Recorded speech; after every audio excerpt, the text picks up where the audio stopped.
You may have heard me say this before. Going to church doesn't make you a Christian any more than going to McDonald's makes you a hamburger. So that being said, that goes for Catholic Christians as well as evangelical Christians.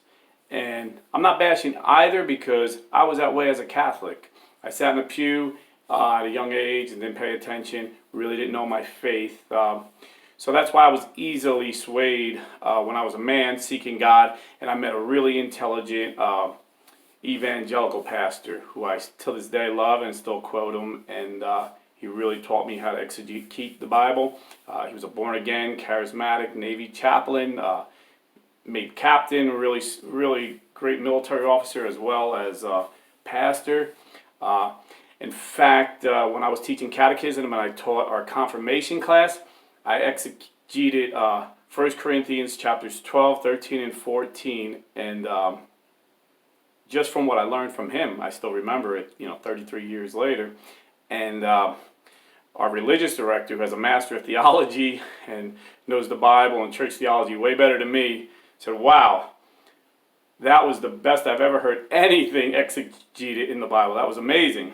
And I'm just a blue-collar guy, high school dropout from the inner city, Italian-Irish guy, just my culture being Catholic back in the day. So that was another reason. It's just a cultural thing that I was Catholic. And now that I'm a man, I chose to be Catholic because I got to know the Bible well. I got deep into the Bible, deep into history, and could not deny the Catholic Church was the church that Jesus established.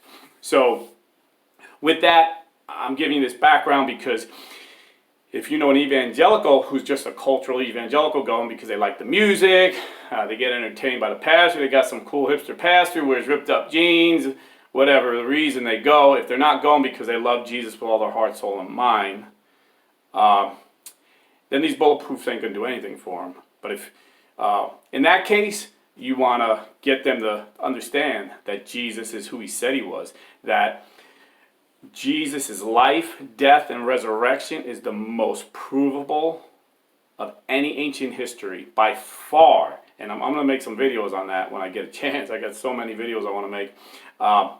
And then if they don't even believe in God, you got to take them a step further. And believe it or not, there's people sitting in the pews that really don't believe in God. They just like the atmosphere, as crazy as that sounds. Then you have to show them there's so many great scientific arguments. There's so many philosophical arguments, and we'll touch on them in the future. If not, I recommend reading William Lane Craig has some great videos. Frank Turek, I think, is another guy. These are Protestant guys, but they do really well. Catholic Answers has some great arguments. All those guys, there's a ton of them at Catholic Answers that have great arguments for the existence of God. But this video, and it's going to be several parts because I don't want it to go on too long, I'm going to give you bullet points of things as an evangelical got my attention, and I believe that evangelicals that I talk to, when I give them these bullet points, is what gets their attention. So the first off is every evangelical sole authority is the Bible. They don't believe the church has any authority over them. The Bible is their sole authority, and everything is the Bible, the Bible, the Bible. That's why they call themselves Bible-believing Christians. And although they don't realize that Catholics were the first Bible-believing Christians, that Catholics gave them the Bible, so you have to show them that. And now with Google and everything, you could tell them everything and they can go and research it themselves. Just tell them where to go. So, for example, the first Christians, Jesus and his followers, the Bible they read was called the Septuagint. It was a Greek translation of the oldest Hebrew manuscripts to this day, even today. Okay, even though it was in Greek, it was translated from the oldest Hebrew. And all the Jews accepted this Septuagint, and it had 46 books in it. Okay? Then, over the years, Jesus gave Peter and the apostles the authority. He took it from Israel and gave it to the church. Okay? So the church passed around letters from the apostles and read them. But then there were some other letters that they read. So the church had to decide, along with the Septuagint, what else was canonical, was scriptural, inspired by God. Okay? And that's how they came up with the Bible. And the way the church did this with their authority, unlike, say, just for example, the Mormon church, who whoever the president is could wake up one morning and say, God said to change the name of the Mormons, and like instantaneously they have to change their name from Mormon to Latter-day Saints, or God said blacks are from the devil, and then another president wakes up, blacks are not from the devil. Okay, this is how the Mormons and other cults. When I say cults, I don't mean anything bad about the people. I know a lot of Mormons and Jehovah's Witnesses are really good people. Cult, I'm using cult in the ancient term, that it's a variance from Orthodox Christianity. It's something new that wasn't taught, that Jesus and the apostles didn't teach. So when I say cult, I'm not saying like mind-numb robots, like Jim Jones or anything like that. I'm just saying cult in the original term of the word, that it varies from Orthodox Christianity. So the way the churches always did it was through church councils. Okay, and it took years, hundreds of years, for them to decide on the canon. And even Protestant theologians and scholars and pastors that, know church history, some of them just started church because they're excited about Jesus, and they really don't know much, and they're teaching other people things in error, and they go along. It's just, believe me, I was an evangelical for a long time. This is true. But Bible teachers I respect, like Norman Geisler, these guys, David Youth, pastor of First Baptist in Orlando, really smart guy. I actually heard him say on TV what I'm about to tell you, okay? So the church, and there was only one church at the time, the church Jesus established, the Catholic Church, decided in councils.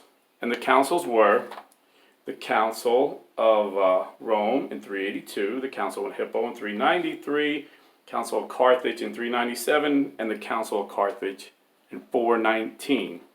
So actually David Youth, this Baptist preacher, who has like a PhD in New Testament, a really smart guy, he said, he just mentioned the last two councils, the Council of Carthage 397, Council of Carthage 419. That's where the church established the canon. But it's funny how these pastors will just omit that the canon was the Septuagint, which is 46 books, but the Old Testament, and then the 27 books of the New Testament, which makes 73, but they only have 66 books because Martin Luther took 7 out, in the 1500s. And as an evangelical, I thought the Catholic Church added it after Martin Luther left the church.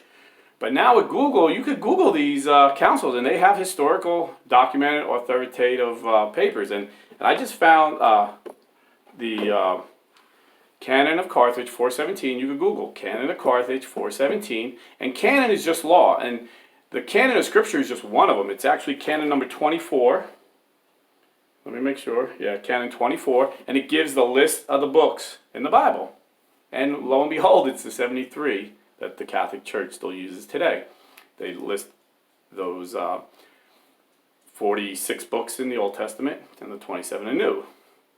So that's proof right there that the Catholic Church didn't add it, that Martin Luther just took it out because this one man didn't like it. So if you want to talk about traditions of men, that's one that the Protestants hold dearly. Okay? So the reason they had this council is because there was many books that the church passed around. Some, the church said, these are good, these are good books for Christians to read, to help them learn, like the Book of Hermas, I believe, Shepherd of Hermas, the Shepherd of Herman, the Didache, written in 50 AD when the apostles were still alive. But then there were some that were way off, false, like the Gospel of Timothy. The church said, no, this is not authentic. Don't read it. Okay? And then they had to decide which was inspired by God, and they came up with the New Testament canon. But very interesting, and I'm going to end this really quick because this is just a good point to make, and I'm going to give you other points in other videos. In that same council, that Protestants accept that those New Testament books are from the Bible, and all the Old Testament books except the 7 that Martin Luther took out, they accept it. That's where they get their Bible from. They love the Bible, but that's where they get their Bible from the Catholic Church. But they don't, there's a few other things in there, like I said, there's 130 or so canons, and the Bible canon was just one of them. But then it tells you when the date of Easter is going to be.